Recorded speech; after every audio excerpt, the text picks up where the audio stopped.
Here's the script for Congress has a hidden slush fund, completely legal, built around the real mechanism this maps to: the Congressional Accountability Act Settlement Account. There is a fund inside the United States Treasury called the Congressional Accountability Act Settlement Account. No floor vote ever approved a single payment from it, and since 1997, it has quietly paid out more than 17 million taxpayer dollars without attaching one member's name to one case. You were never told it existed.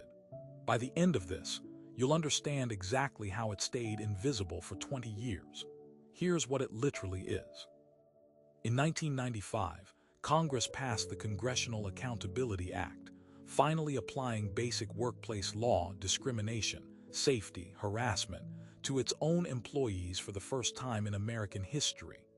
Buried inside that reform was a mechanism almost no one noticed: a permanent, indefinite appropriation. Not a budget line debated every year. Not something Congress has to reauthorize. A standing account, drawn straight from the Treasury, built to pay settlements whenever a member or a congressional office is accused of harassment, discrimination, or retaliation. The money moves. The case closes. Unless you knew precisely where to look, you would never see either happen. Here's the part that should stop you. Congress didn't sit down and vote to create a slush fund.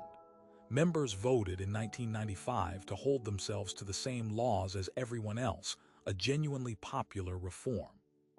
But the enforcement process they built required something else to function: privacy for the accuser, which meant privacy for the process, which meant privacy for the payment. Every claim first passes through 30 days of mandatory counseling, then 15 days of mediation.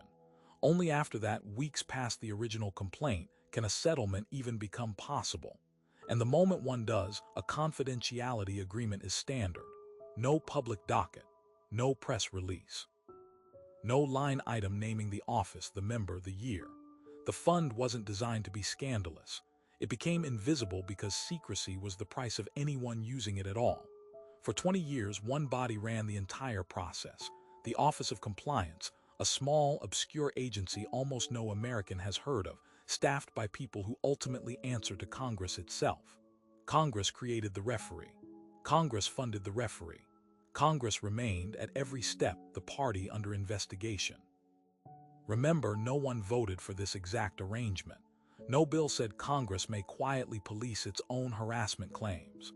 It emerged from the plumbing of a reform bill and stayed that way for 2 decades. The office decided which claims moved forward, which stayed sealed, and which dollars left the Treasury to make a problem disappear. In 2018, it was renamed the Office of Congressional Workplace Rights. The name changed. The structure didn't. Here's what this actually means for you.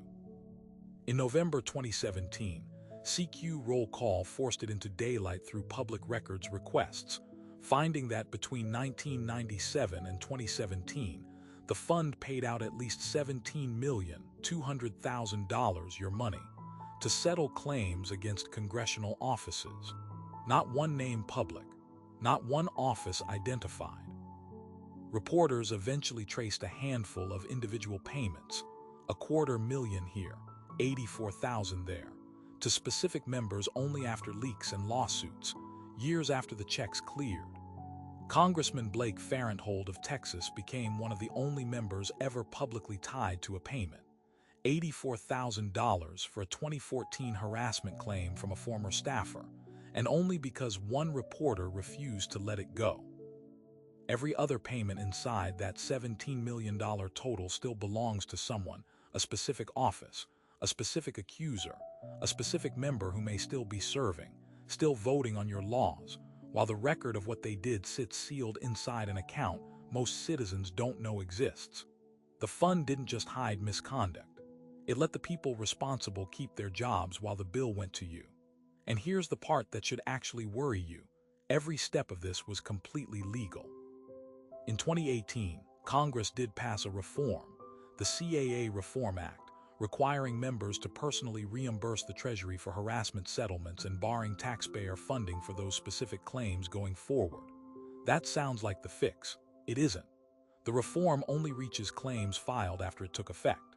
Everything before December 2018, the full $17 million history, the sealed names, the confidential settlements, sits permanently outside its reach. You cannot retroactively unseal a settlement that predates the law meant to stop it. Those older records aren't classified.